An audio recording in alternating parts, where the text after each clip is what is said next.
Welcome everyone to Organic Gardeners Question Time. I am your host, Giles Bryant from the World Healing Project. Yeah, well, thank you very much, Maestro there. Round of applause. Thank you to you too. He's got some new toys, ladies and gentlemen. Dan Graham, the head of the Vegan Organic Network charity. And I tell you what, right? Please do check out veganorganic.net, the new website of the Vegan Organic Network, who had this amazing idea to bring together experts who have got passion and knowledge and experience in growing food in a healthy way for you, me, the animals, and the planet. Absolutely, we want clean rivers, don't we? We want clean oceans. We want healthy soil and healthy food for everyone. Well, with Veganic, we don't need to panic because we can make it happen. And the Vegan Organic Network has been extremely busy recently with incredible events. And I tell you what, partnering with our buddies, and we're going to hear more about this, but we're so excited because very soon is the Veganic Summit. Maestro, I don't know if we've got a graphic for that, because here we go, look. It's an online event. You're going to be connected to people all over the world, November 7th to 9th, and you can register for free today at veganicsummit.com, and I will see you there. One of our wonderful panelists today, Sydney, is doing a fantastic virtual tour of our biointensive growing in action, as well as I believe Stephane is part of it. So that's going to be so exciting. Boom. Look, he's so good. It's just going to be fantastic, guys. So I want you to sign up to that. That's veganicsummit.com. Maestro, do we have the next Abundance Fest? I tell you what, because the Vegan Organic Network are putting on some fantastic events. This is the next one. It's Sunday the 9th. You can tune in online and come along to the Manchester Abundance Fest. There we go. All the details are on veganorganic.net. Well, I tell you what, we have got a fantastic show today with questions about how to grow, how to garden, how to farm veganically without any chemical or stock animal inputs. All right, to grow healthy food that's good for us, that's good for the planet, planet-friendly growing. And as we saw in that beautiful little intro video there, the VON map. So get on the VON map if you're not on the map as a grower or just as a supporter. Well, I tell you what, I would like to introduce our international panel. Wow, we have got an amazing collection of experts today. I'm going to start with Stephane. He's the co-organizer of the incredible Veganic Summit, which, as I said, is the 7th to 9th of November. He studied organic agriculture in Holland. He's gardened veganically for more than 20 years in a variety of places. And he co-founded the Veganic Agriculture Network in 2008. And he is a fantastic teacher of the Learn Veganic gardening course, which is learnveganic.com. He's a passionate man when it comes to food and farming, respecting the planet, the animals and people. Stephane, are you there? Yeah, hello everyone. Yeah, really happy to be here with you, and it's always really nice to share our interest and passion to growing food without any animal input. So that's I'm really happy to be there. Absolutely. So, Stephane, tell us a little bit about the Veganic Summit. It's a third year that we are doing this this big event. It's the biggest event that is happening in the world on the veganic aspects. It's an online event, so everyone from everywhere can watch the talks and take part of the event in this coming November. And we have a really great group of people that will be talking, sharing information. We have farm tours. We have more technical aspects. We have more rich talks about how we should take care for the biodiversity, how we can make seedlings using soil blocking. And so we have people from Africa, from India. We have so it's a the Veganic Summit is a big window on what's happening in the world and how we can grow veganic food in any context, at any scales, with any different kind of any people can, everyone can grow veganic. So that's our goal is to really promote the veganic aspects and see that it's accessible for everyone. And we are really happy to put that on the map for the third years now. Well done. Well, absolutely. And I'll tell you what, guys, the Veganic Summit is free, but if you want to get an upgrade, right, for the all access pass, which is absolutely fantastic, just check out the website, veganicsummit.com, right? But you're going to get additional Q&As with expert growers, the veganic ebooks and magazines, how-to guides from key speakers, and the early access to presentations a week before it begins. So do check that out. Very reasonable price, still the early bird there for the upgrade. I'll tell you what, it's a fantastic. Stephane, brother, wonderful to have you along, and we will get into your wisdom soon, my friend. Maestro, I'd like to introduce our next panelist from sunny California, one of my favorite places in the world, Sydney, Grange. Well, Sydney's practiced, researched, and taught biointensive agriculture for 7 seasons now, the coast of California. She manages the Stanford Inn's gardens, beautiful place. I look forward to coming and seeing you there, Sydney, producing food for the Inn's restaurant as well as growing flowers and leading agricultural education. Now, she's also into making things. Yeah, tempeh-making, which she runs a local business. And she's passionate about the environment and social justice. And Sydney views veganic agriculture as a way to address the interconnected challenges that we face, cultivating a deeper connection to the land. Sydney, are you there? Yes, I'm here. Hi, thank you so much for having me. Super glad to be here. And yeah, just grateful to be a part of the veganic community. Well, it really is wonderful to have your wisdom. We were just chatting a little bit off camera before we came on, and well, you know, in sunny Suffolk here in England, it's got a little bit cold, but is it still nice and warm in California? Yeah, well, actually in Mendocino, California, we're like 3.5 hours north of San Francisco, so we're more northern California. It never gets super hot, so like our summers are very mild.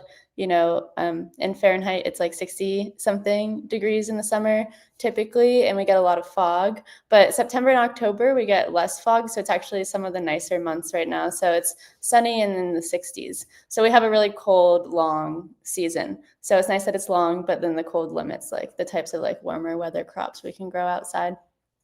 Beautiful. Absolutely. And are you looking forward to being part of the Veganic Summit, doing a tour of your incredible work that you've done at the Stanford Inn? Looks a gorgeous place. Yeah, I'm super excited to show you all virtually the Stanford Inn grounds and the gardens that me and the team here tend to. Yeah, it's a great example of what growing a lot of food in a small space can be like. Wonderful. Well, we look forward to hearing from your wisdom later, Sydney. Well, I tell you what, Maestro, I love this guy. Armando co-founded a coffee grounds collection initiative and zero waste garden called Horta Harmonia. Love that. He restored a nearly 2-decade dormant plot of land using regenerative practices where he now grows most of his own food. He's an educator, nature conservationist, speaker, and has been involved in setting up some fantastic products. Now, Armando's ultimate goal is to promote and develop regenerative systems of sovereignty, positive ecological and social impact for all animals. Of course, that includes us as well. Armando, my friend. Yes, hello, it's an honor to be here with all of you. How are you, my friend? Now, you are coming to us from Portugal. Yes, I live in Portugal, but right now I'm coming to you from the southeast of France. Oh, lovely. Well, I tell you what, we do have some global people here. Armando, how is it been working with this incredible project, Horta Harmonia? It's been a journey, learning process, and very exciting. It's very inspiring, and more than anything, it's been an amazing journey of creating a network of people, of like-minded people, and there's nothing more rewarding than learning from nature and observing nature. So Horta Harmonia in direct translation is a harmony garden. So the whole objective is to work in harmony with nature. That includes the fauna and the flora. Beautiful. Absolutely. I tell you what, if I get my passport Armando, I'm coming to see you. All right, I'm coming to see you. Well, Get thank your you. passport, yes. Yes. Okay. Can someone put the websites of the panelists here, please? I tell you what, Trish, what we're going to have, my dear, is when this gets uploaded to YouTube, then all of the things will come on. Okay.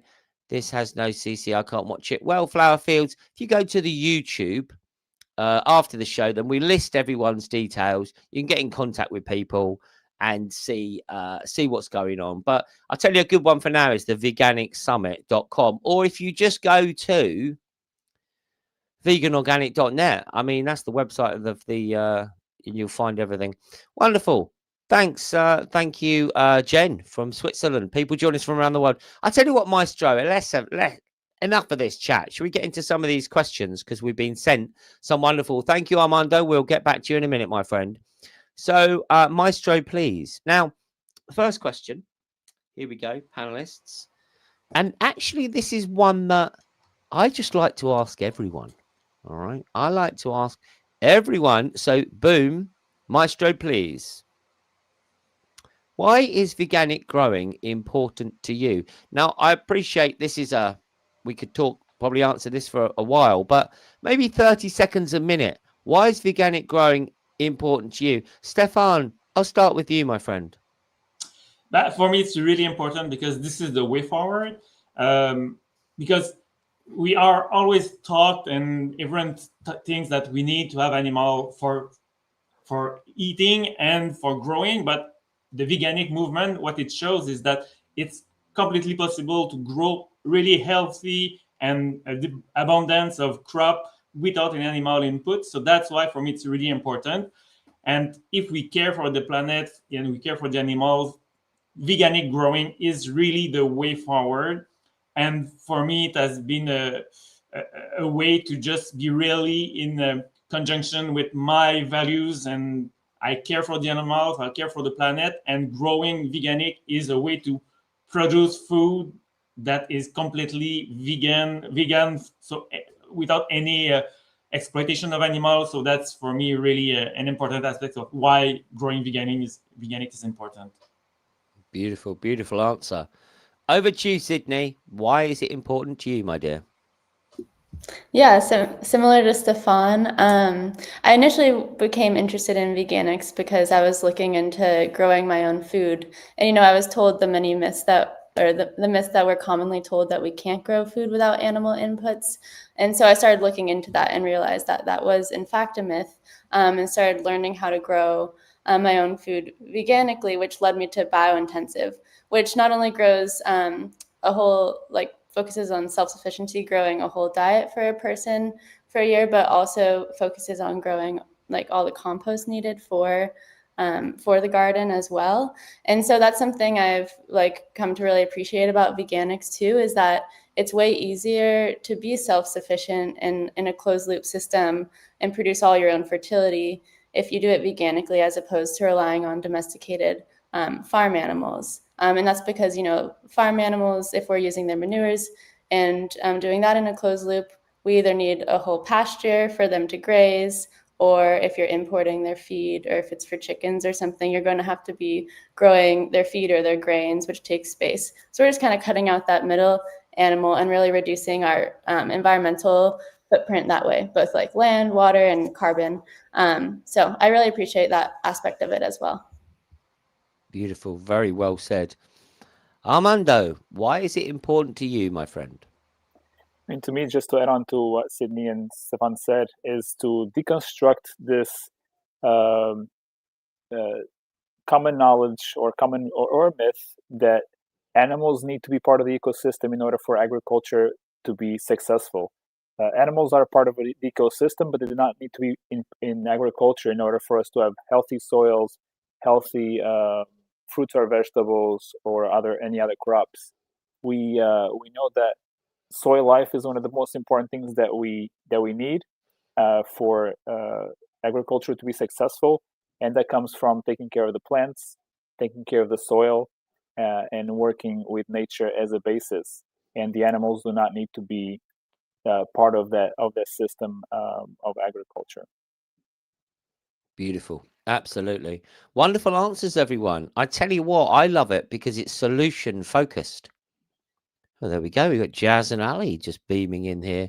We just here we go. Look, everyone's joining us from around the world. Everyone's wants to be part of it, and you're very welcome too. Maestro, do we have another question, please?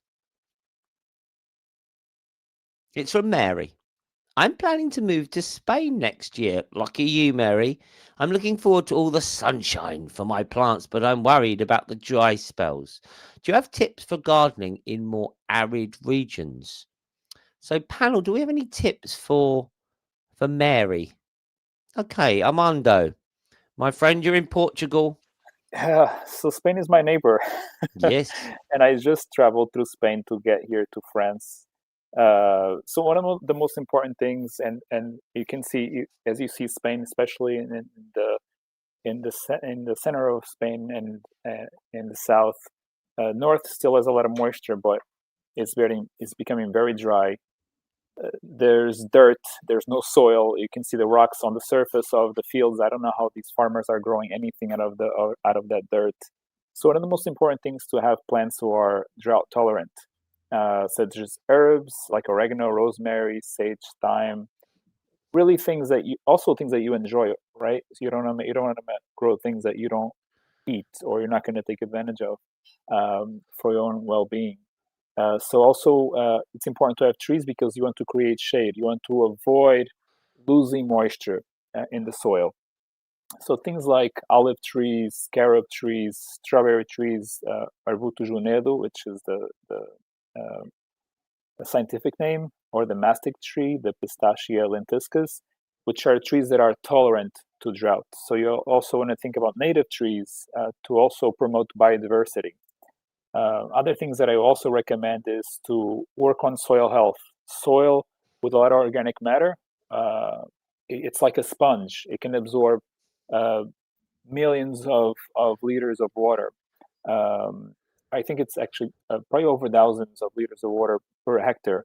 So really making sure that the soil has life will allow you to do that. And also save water when you have water, because when you have those drought spells, if you have water catchment systems such as ponds or some sort of containers that can retain water for a long time, will help you to water when you have those dry spells. And one of the most important things, is this last thing I will mention, is to keep the soil covered. So avoid evaporation of the moisture that already exists in the soil with plants or with mulching, like having cardboard or straw, stones, wood chips are ways of covering the soil. Just like we use clothes, right, to block the sun, we can use some kind of cloth-like to protect the soil from losing moisture. I don't know if anybody else has anything else. Yes, I did say carob trees, which can also be food, by the way.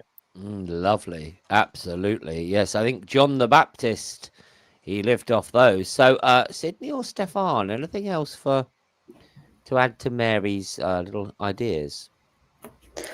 Yeah, I think Armando covered a lot of it, and we live in like a more moist, wet climate, so it's not the best question for me to answer, but we have had to, like, biointensive does focus on reducing water, and also we have had to reduce the amount of water we're utilizing because our water, it's high in boron and salt, so we try to, just get the rainwater that happens over the winter and in early spring to hold as long as possible. And so, yeah, as Armando mentioned, we use some mulch. So we have living grass pathways that, are mowed, and then the grass collects in the back of the mower, and then we dry that out and then put it on garden beds if there's like not foliage covering the whole bed yet, which happens, at the beginning of planting. So if you have plants on bigger spacing before they fill in, you'll have some space in the canopy and the soil might not be fully shaded. So we use that on beds such as that, and it really helps to conserve water. and moisture in the bed. And so that's like the main thing we do, in addition to starting seeds in flats in a greenhouse. So if you're, have a smaller area to tend to for a whole month or maybe even 2 of the plant's life, where you're just watering a flat versus an entire bed of direct seeded seeds, you can conserve, hundreds of gallons of water. So that's another way that we address that. Beautiful, wonderful. Okay, I tell you what, let's move on, Maestro, because we've got some wonderful questions to get through. So let's go. Boom. It's John. I'd like to be more self-sufficient and maybe even start a homestead. Is it possible to be self-sufficient as a veganic grower without using any manure? Okay, Stephane, is it possible? Yeah, for sure, it's possible. And what I would like to say that it's not harder to grow a veganic homestead than someone who would grow a non-veganic homestead, especially because when people raise animals, as Sinish said earlier, you need to have you have to produce a lot of food to raise the animals. So if we don't do that, we can just use all the land, all the area available to grow food for ourselves, but also to grow food to feed the soil. So I would also encourage the person to look into the permaculture principles, especially because what we want to be more self-sufficient is to have a closed loop system. So for the fertility, for example, we want to keep all the nutrients on site and avoid losing them. So for example, we will try to cover the ground and have plants growing in, so to avoid the water to leach the nutrients that are in the soil. So we want to keep the nutrients there. But we can also think about all the kitchen scraps and all the crop residue that we should keep on site and compost and use it as a mulch, so that all the nutrients that we produce in the garden also comes back to the garden. So all these fertility aspects I think it's really the key. And by doing that, by bringing all these nutrients and the crop residue, we feed the soil, and that's what we want. We want to invest in the life in the soil so that the plants will be more healthy and will be more producive. And I think related to all this, we should have trees. We always say for everyone it's important to have trees, but trees in a homestead, or they could help with having some shade, but also they bring leaves, and the leaves are really useful for compost or as a mulch. So all this what the trees bring is really helpful. And to produce some more nutrients, which is an aspect in a health self-sufficient area, is we could grow some green manure. We can produce our nutrients. For example, if we grow all the plants from the legume family as a green manure, like clover, for example, or alfalfa, that will bring nutrients in the system, because it takes the nitrogen from the air with the roots and it brings it into the system. So we are improving the nutrient content in the soil by growing this green manure and plants that will bring organic material and nutrients, and they will also keep the soil alive. So all these plants are helpful to maintain a self-sufficient garden and homestead. And we can complement with liquid feed, or and personally, if I would have my homestead in the countryside, and if I would live there all the time, I would probably have also a compost toilet. So this is another aspect, but I think that will finish the loop system of nutrients. Yes.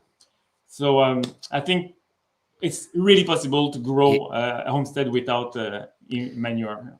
Beautiful answer. Look, I just want to show everyone this. I don't know if you can see this if you're watching at home, but this is Dave Darlington. What a character he was.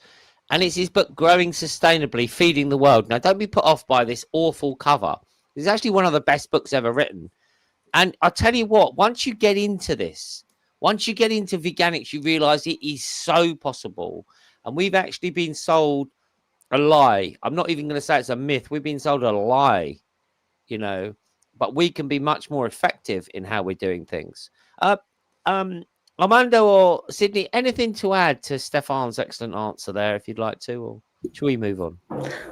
Yeah, I guess just to second what Stephane said, I mean, here at the inn, we grow all of our compost we need.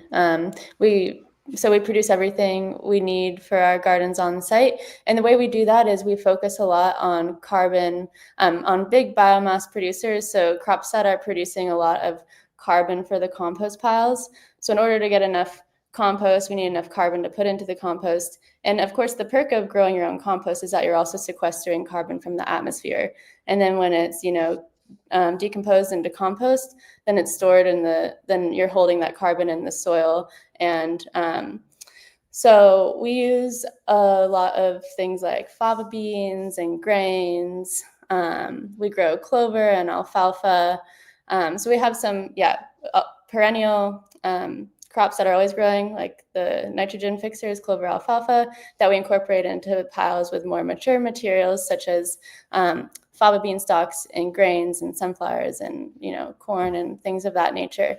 And we utilize the winter time as a main carbon growing time, and so the whole garden's full of fava beans and peas and vetch and grain mixes.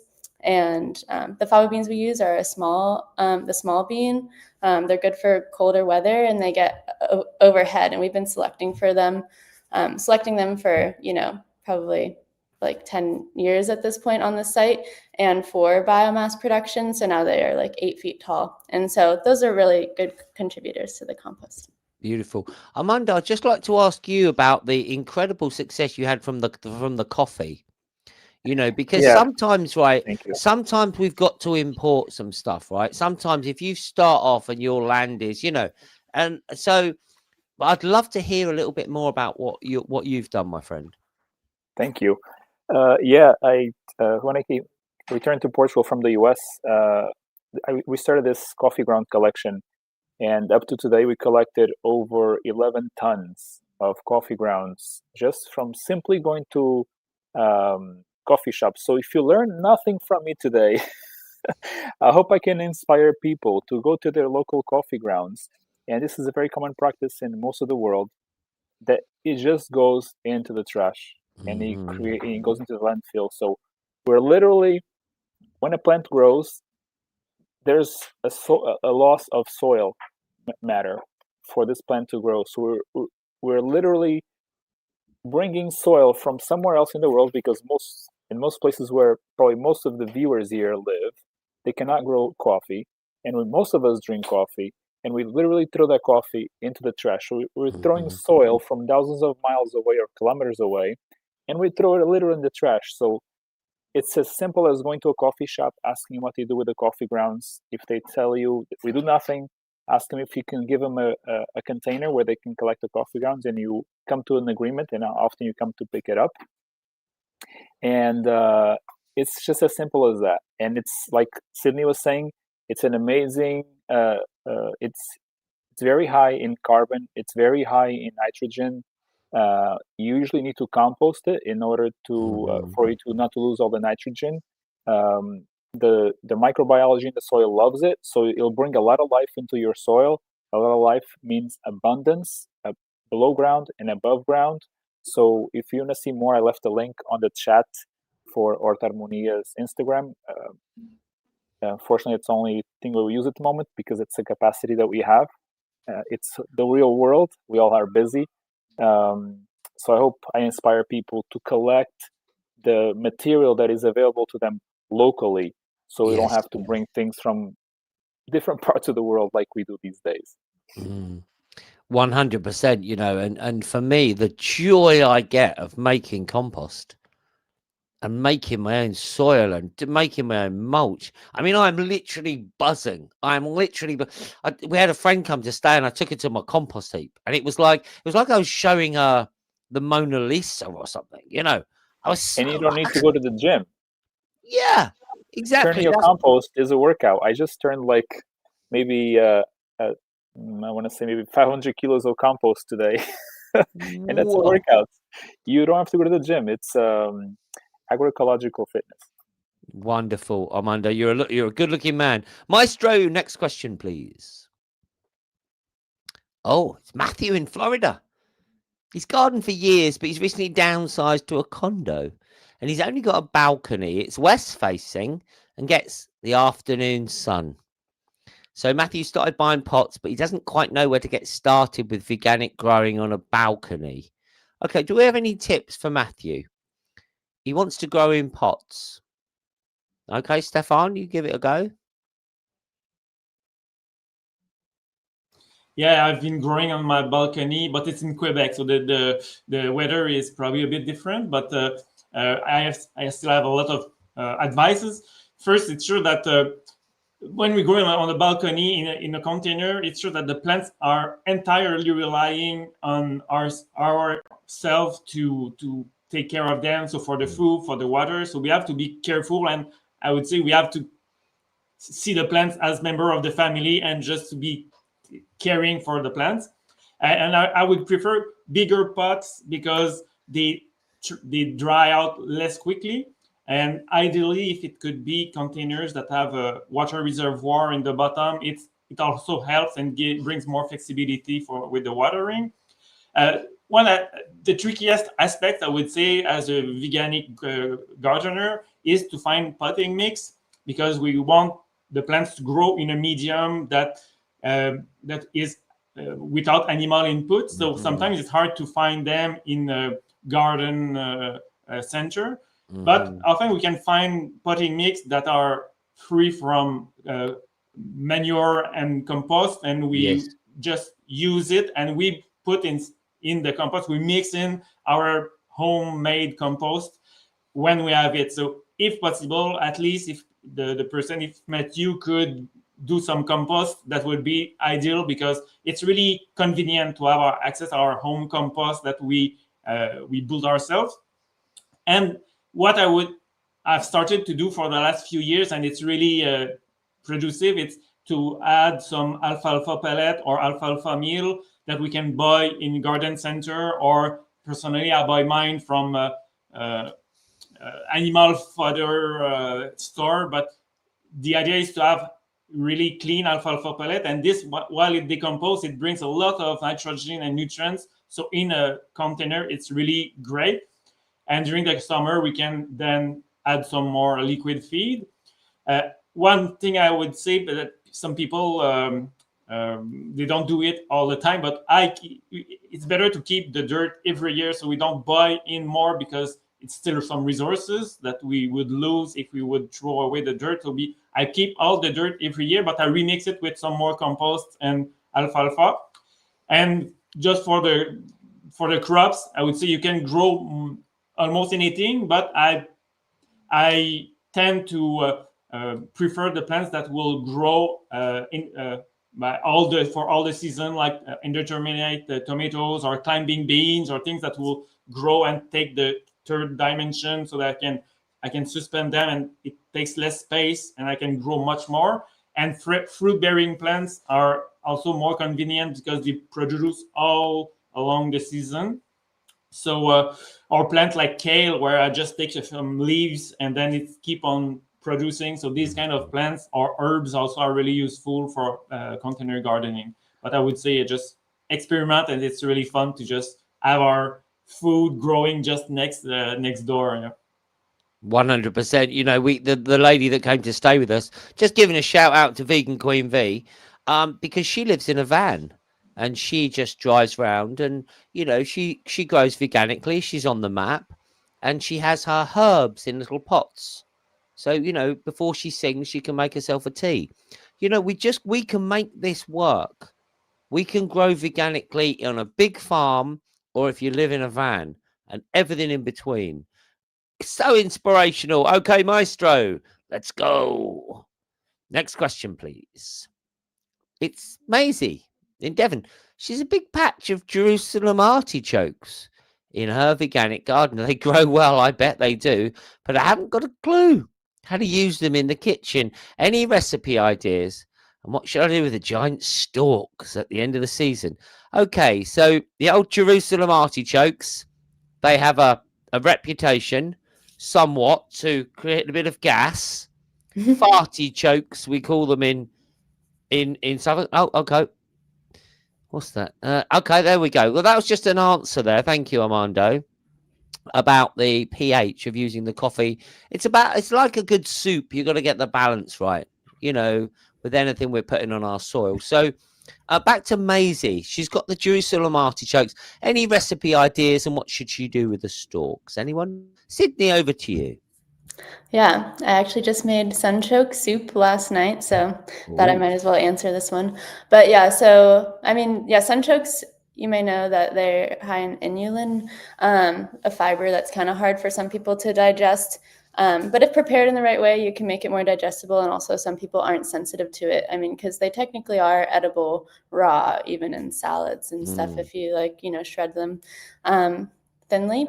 But yeah, to make it more digestible, either you just cook it for a long time, or you can soak it in lemon juice or vinegar, like water vinegar mix before. And that also adds to the flavor. So one thing I do with them is I will soak them and slice them up thin, and then soak them in water and lemon juice, and then bake them just with salt and some oil and herbs, whatever else you want to add. And then soup is another great way to enjoy them. Really simple and tasty soup. I just did onions and garlic from the garden, sunchokes and potatoes from the garden, chopped them up, sauteed it all, and boiled it in veggie broth, and then immersion blended it, and that was it. So yeah, those are just a couple ideas. And then for the stalks, that's great carbon for your compost piles. So they can be pretty rigid. So if you want them to decompose a little bit easier in your compost pile, I would chop them up into some smaller segments, and then, incorporate, I do 1-to-1 more mature carbon to more immature carbon. So I would do one part of that to one part food scraps or grass clippings or clover or alfalfa cuttings, something like that. Yeah, nice one. I tell you what, it's good to get a nice sharp set of secateurs.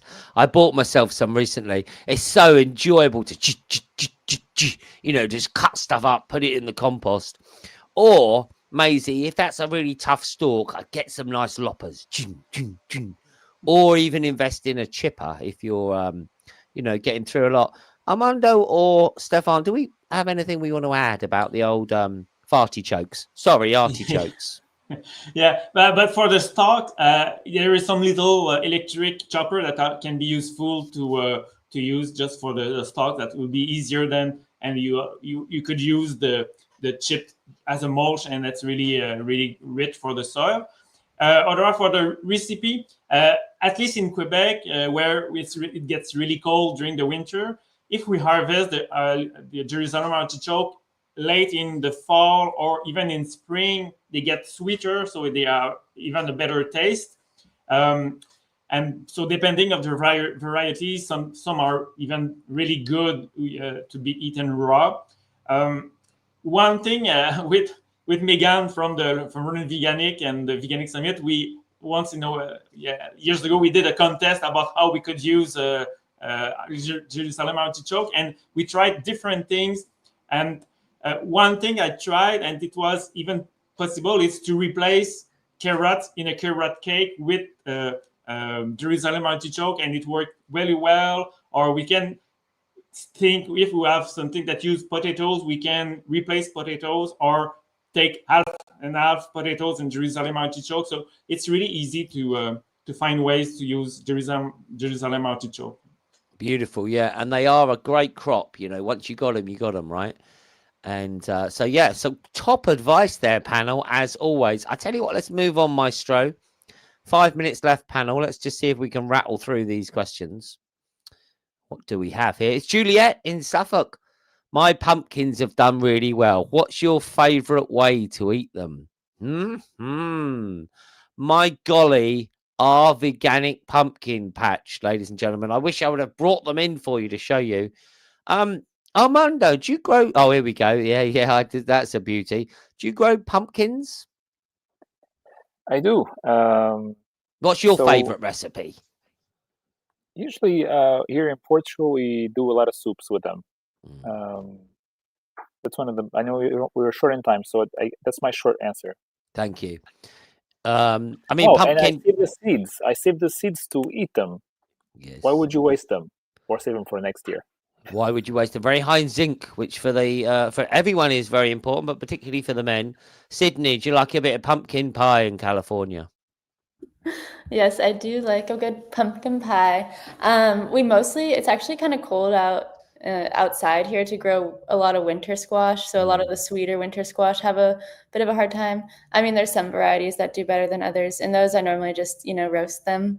But we grow a lot of we're doing the seed adaptation project with hulless pumpkins. And so those ones aren't typically eaten for the pumpkin meat, but they're grown for the seeds. And the seeds are delicious. You can eat them raw right out of the pumpkin. They're green seeds instead of having the white hull around them. And so our pumpkin growing mostly focuses on those ones. But yeah, so we just eat the seeds raw and cooked. How about you, Stephane? Yeah, but I also grow some hullless pumpkins or squash. And for those or for pumpkins, what I like, if they are not too big, I like to use them as a crock pot. So I will just cut the top, remove the inside, keep the seeds because they are really delicious, but fill inside with rice, vegetables, tomatoes, and spices, salt, and cook it in the oven for a few hours. And it just cooks inside. And then it's just like a crock pot. And it's really good to use that. That is so cool, isn't it? Oh my God, thank God for the pumpkins. Maestro, here we go. It's Ellie. I tell you what, I don't know if we're going to fit this one in on this question. This is quite a deep one, Ellie, for me. But let's try it. Should we try it? Everyone just have a minute or two. The question was, what is your biggest challenge in growing veganically? Maybe how have you overcome it? So let's just all go round. We'll finish with this one because it's, we all have challenges, but it's about, we all have obstacles. It's about overcoming those obstacles. Boom. Thank you, Vonda T. We love you. Armando, over to you, my friend. What's been your biggest challenge and how have you overcome it? So I learned about the veganic growing with Stephane and Meg. Thank you for that. I was working in a food bank at the time in the US. And I think the biggest challenge is now I'm missing the word, is deconstructing that this is something different from agriculture. This should be the normal agriculture, right? So deconstructing the norm. So there's really not a lot of difficulties, but what we were taught that agriculture should look like. So as of right now, I haven't really had any difficulties besides what I grew up as a farmer, because my family had a farm as well, and we had animals. So my parents always said, "This is what farming should look like," and deconstructing that. I think that's been my biggest challenge. Beautiful answer. Very interesting. Over to you, Sydney. Yeah, well, I have a couple things, but my short answer or thing that I've been thinking about recently is just we have a big gopher problem at our site. They, are underground rodents who like to eat everything in the bed. So we will lose entire beds of crops because of gophers. And the traditional method, and pretty much like the only method that's widespread to use to control them, is to kill them with traps. And so that's definitely with, being veganic and not killing animals, that's a challenge. So we always expect some loss and plant more than we need. So that helps. And then for crops that are particularly susceptible, like potatoes or sunchokes or even dahlias, things with tasty roots, we'll plant them in wired beds. But of course, to do all your beds with gopher wire is not super feasible. No. So I just have a few that are in rotation. And one thing that's interesting we're experimenting with potatoes is like planting them on the soil surface and then covering them with like grass mulch instead of planting them in the ground. And that didn't seem to deter the gophers, but now that the potatoes grew in just the grass mulch, I'm thinking of just like instead of having to dig out all the soil and put the wire under the bed, putting the wire on top of the bed and then putting the potatoes in grass mulch. So we just keep experimenting with things like that, including with increasing their natural predators like owls. So we'll see how it goes. Yeah, nice one. Nice answer. And Stephane, over to you. Yeah, I think my biggest challenge at the beginning was when I was studying organic farming. It was aimed at there was animal inputs involved, so I had to do a lot of research to find out how we could grow in a vegan way. And I found the Vegan Organic Network, and so I found that there are resources. And I think the biggest challenge is to, as Armando said, to change our mindset and just to learn more about other ways to grow things. And I would say also that the challenge that we face in growing veganic is not it's quite similar to any other gardeners. It's not because it's veganic that veganic or not, we will be facing birds eating fruits like I have in the garden, or having animals, or having disease. And so the challenge are quite similar, and it's in the way that we deal with it, and maybe focusing more on biodiversity and trying to fence or to protect our crops to avoid being eaten by the animals or affected. Wonderful. I tell you what, the solutions are out there, people. And the solutions, I tell you what, we've had so much fun, haven't we? This has been so joyful, bringing people together. And that's what the Vegan Organic Network does. And that is what happens. That is what happens, ladies and gentlemen, at the Veganic Summit. So I'm signed up. Armando's the previous guest. Stephane's a co-host. Wonderful Sydney's doing a tour. It's online. It's the 7th to the 9th of November. You want to go veganicsummit.com, and let's continue this vibe, ladies and gentlemen. Let's continue this energy. Look at this, the maestro banging up these flyers for us. Oh, what a... Oh, the All Access Pass, sign up. It's amazing. Look at all those free stuff you get. Oh, look, on behalf of the wonderful panelists, thank you, guys. Your wisdom has been incredible as ever. I mean, we could have just kept going, couldn't we? It's a 45-minute show. I mean, I think we did most of the questions. If you sent a question in, you didn't get it answered, we'll roll it on to next month's, okay? Look forward to having you guys back, because we are really making a difference in the world. We really are. And, knowledge is power. Applied knowledge is power. So, look, can we just do a final little... I know we're running over, Maestro. Apologies. A final little 30-second final message to the world. Armando, you start, my friend. Oh, the pressure's on.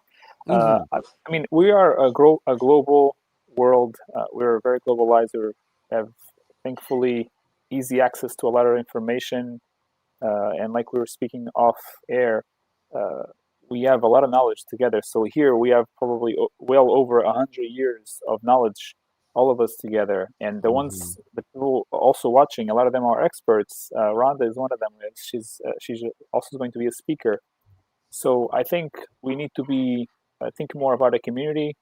The world has been separating people. We need to come together again and feel inspired and be inspired by each other, and get back that sense of community, and not be afraid of creating meaningful relationships with each other, with nature, because we are nature. Oh, I tell you what, Maestro, that round of applause there was epic. Sydney, just 30 seconds, my darling. Message to the world. Well, I don't have anything that as inspiring as that, but yeah, I'd just say that veganic growing is not only sustainable and produces delicious and healthy food, but the process of it is such a joy. So it's, one of the few things we can do that is regenerative for ourselves and for the earth. And so if you haven't started veganic gardening yet, I'd say just don't feel intimidated. Just start somewhere, work with what you have, even if it is just a balcony with pots. Just join into the movement. And I'm just glad that everybody's here and a part of it. It's a very friendly movement. And I'm glad it's in this phase where we have the capacity to shape it, to, represent animals and people and the planet. Boom. Oh, yeah, Maestro. Well-deserved round of applause there, Sydney. Stephane, my friend, over to you. Yeah, thanks. Thank you for hosting this show. It's what we realized with the Veganic Summit and the course we are giving and the network is that people like to connect with each other, and it's really inspiring, and we share a lot of knowledge. And I think that's what I think it's Ron Dottie, I don't know who was saying that, but we are in a positive movement. It's all positive. We are building an alternative for a system that exploit animals, and that's really positive. I would like more vegans and even non-vegans to get into veganic, because we are doing something real, something that is really important, because we have a solution that works to avoid exploiting animals. So I think it's really important. And the Veganic Summit, I think it will be a good introduction if people want to learn more, connect, and see how positive and dynamic the Veganic movement is. I think people should really come to the Veganic Summit on the 7th, 8th, and 9th of November this year. Yes.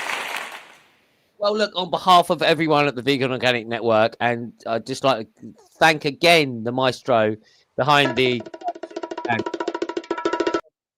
He's found these buttons on StreamYard, everyone. It's going to be your wild winter on the Veganic Gardens Question Time. Well, look, I am Giles Bryant. You want to go veganorganic.net, and you can find all the links there.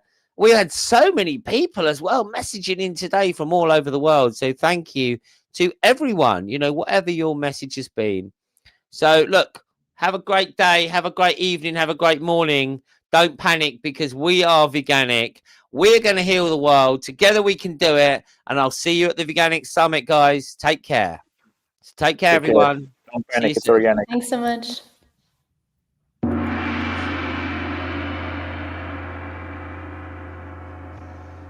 Oh.